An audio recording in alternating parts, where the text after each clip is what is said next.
Hey guys, I'm Carissa Ferreri, celebrity makeup artist, and I'm going to show you a couple of blush techniques that will give you an instant facelift. So today I'm going to be using the Balm Cosmetics blush in Will Powder and the Complex Culture powder brush. I'm going to show you a universal technique that will really create that illusion of a lift of your face. So first we're going to find your cheekbones, and you're going to place your thumb above your ear and your pointer finger right toward the side of your nose. Where that hits, you can feel it, that's your cheekbone. So we're gonna place the blush right on top of there, and we're gonna concentrate on the outer perimeter of the face and not so much on the inner. You wanna take your powder brush and lightly tap it into your powder blush and find the outer part of your cheekbone. Now you can kind of see the difference in both sides. So now my other side, again concentrating on the high cheekbone and diffusing and buffing out into the hairline.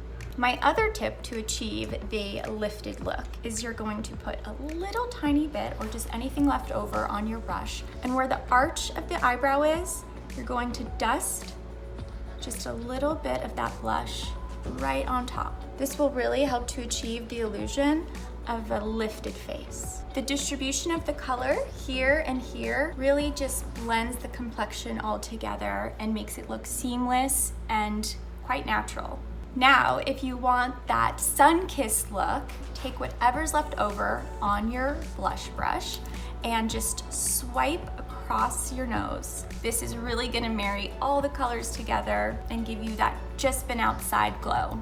Take an eyeshadow brush, a tapered blending brush, use your blush, and just go back and forth using that same blush color. So here's the final look, very sun-kissed and lifted. I hope you felt these blush tips were helpful. Thanks so much for watching. Bye.